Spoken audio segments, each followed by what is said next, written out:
guys, welcome back to the Sociological Perspective Podcast. I'm Maria. I'm Ariana. And I'm Kaylee. Today's topic is going to be about minimum wage and society itself with minimum wage, right? So we uploaded kind of a little photo with every state of the United States and their minimum wage, which I think I kind of overlooked it. It was kind of crazy. Yeah, especially I feel like Hawaii. Hawaii's like $10.10. And when I think of Hawaii, I think of expensive. Like, you can't get a hotel out there less than $400. Oh, and you have to keep in mind that tourism affects the locals financially. Yeah. It has perks, but it also has like downsides. Yeah. So financially, and if they're earning that low, and then on top of tourism, Bonkers. It's yeah. Or if you look at New York, I thought New York is like $12.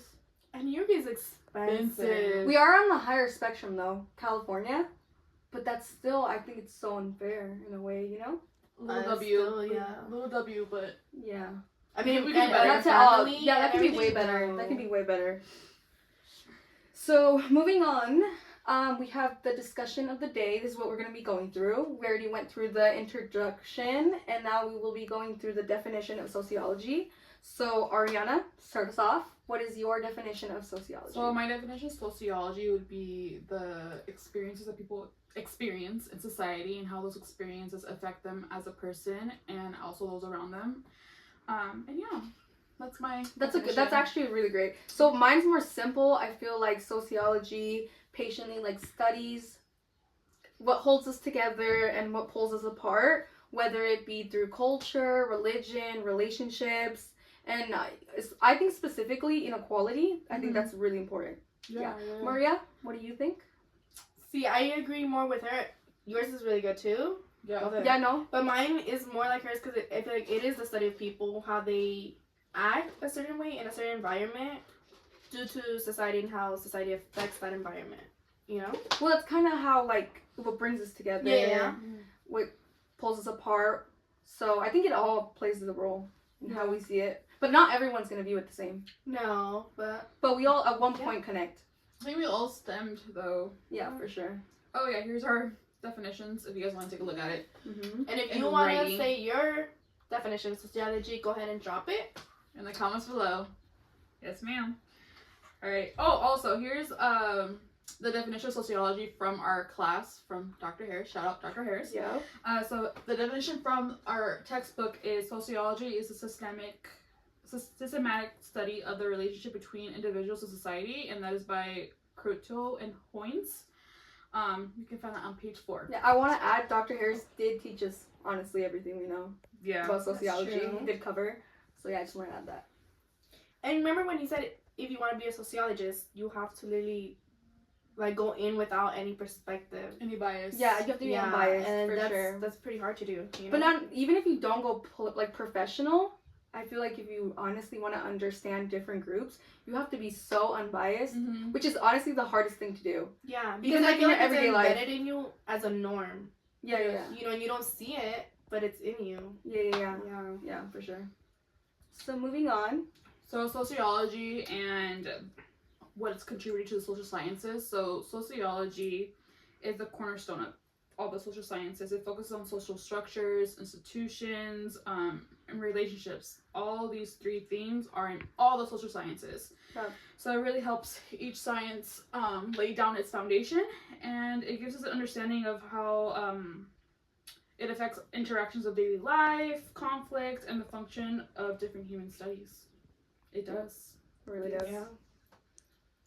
So we do have 3 paradigms. The sociological paradigms, they are functionalism, conflict, and symbolic interaction. And we did display some of the definitions for you guys. You guys are, more than gladly look over it. We're gonna kind of go on what each of these paradigms fits into the minimum wage and how we see how it affects society. Yeah. Okay, so I think you're up first. Yeah. So mine's gonna be conflict theory, minimum wage.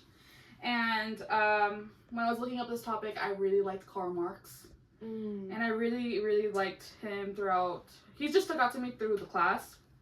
And so what his theory was that people tried to acquire limited resources and by just for their basic needs. And unfortunately, in that there's a power inequality. So usually those who have more power will achieve those resources.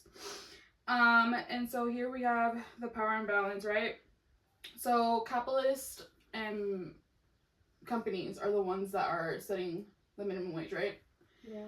And they like to say that if we hire the minimum wage, our profits are going down. I'm gonna have to lay off people. I'm gonna have to do this and that. So it's kind of like fear mongering. Hours. Yeah. All that kind of jazz to make you believe that, hey, Mm-hmm.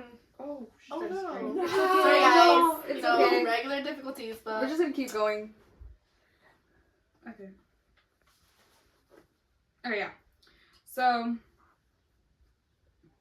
It was like you were. But It was like a Karl domino. Marx, No, you it's know like a what? domino effect. That's where you It got is. stuff off. and I do remember in class, even Dr. Harris was saying Karl Marx, like he was obviously there's enough money in the world. I remember reading about the book where there wouldn't have to exist like poor and rich. But they make that difference in order to keep, like she said, like Mhm. the business going.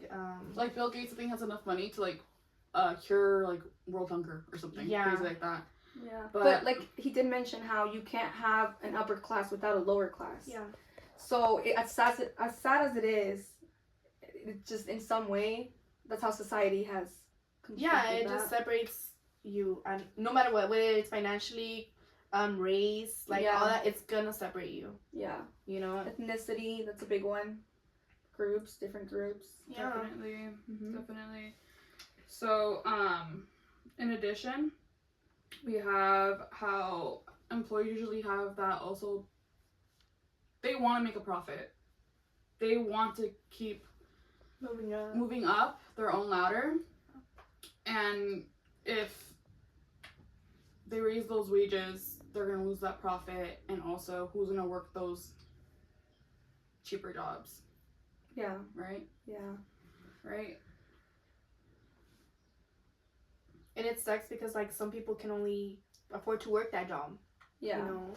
Mm-hmm. Or like other things get in the way where they probably do want to climb the ladder, but not only is it difficult, it's like the 1%, but like you said, life gets in the way. Yeah. You have families, and I think the first thing is prioritizing what you put first, and a lot of people don't put themselves first. And I do No. think that's obviously going to put you back and set you back when it comes to like climbing up the ladder, whereas certain people climb to the top or they're born at the top. Yeah. That's different too. Mm-hmm. If you're born at the top or you're born honestly at you're the bottom, always gonna be at the top. you're gonna stay. I feel like where society puts you, regardless of at what point. It's trying to make you stay where you're Yeah, supposed yeah. to be And at. now there is this, obviously there's a chance to climb. There's room, but it's not easy. But you literally have to I don't have it think like it's easy.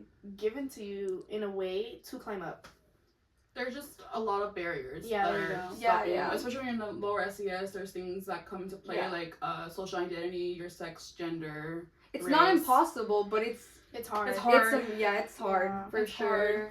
And again, so I feel like I hit all these points: power imbalance, false consciousness, exploitation of labor, social structures, who they benefit is going to be the elite. Or also The to rich. add, so a lot of people I feel like accept where they're at in the ladder. Yes. So by accepting it, it's like It's easier to like You're just accept feeding- where you're at.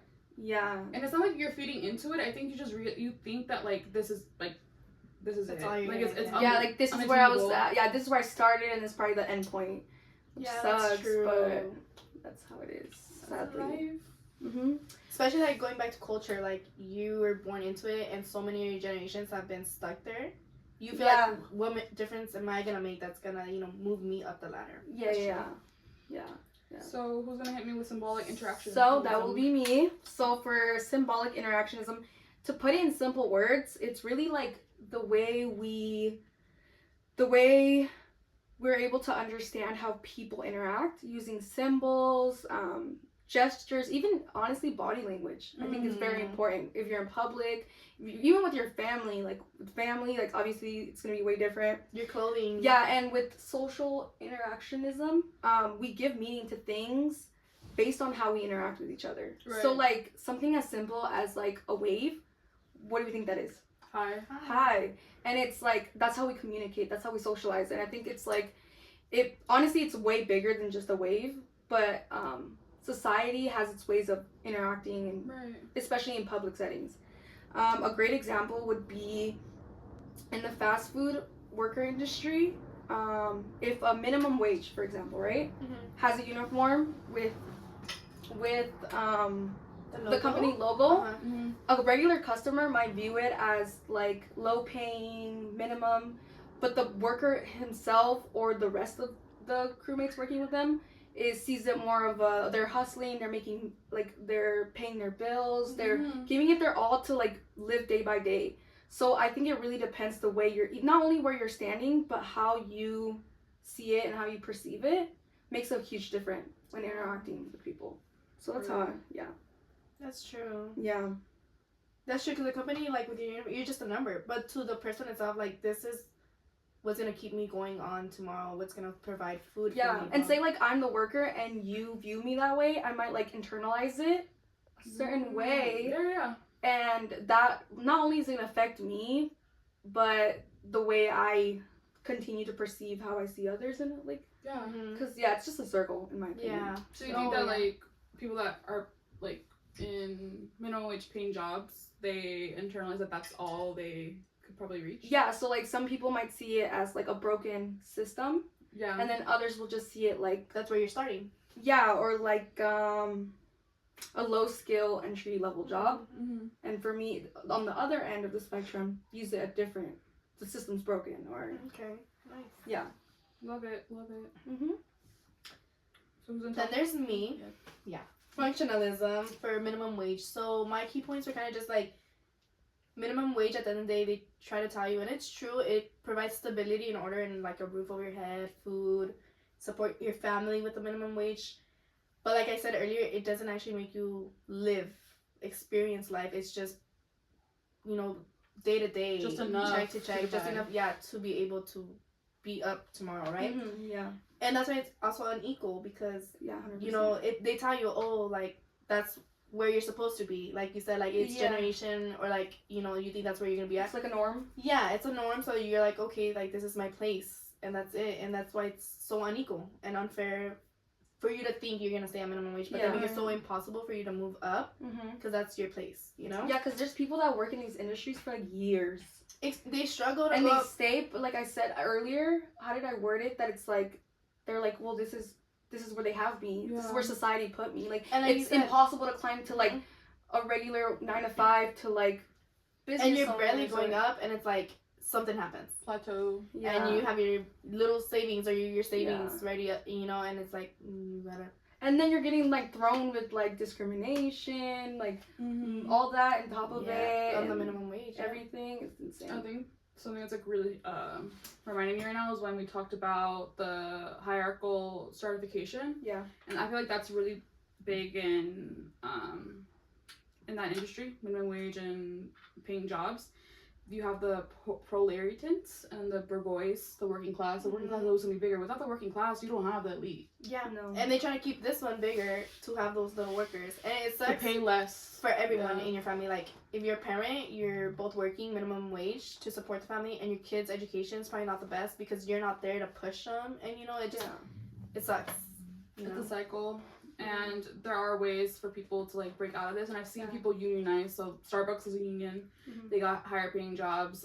Nursing unionized; they have good pay as well. And there is a way to push back.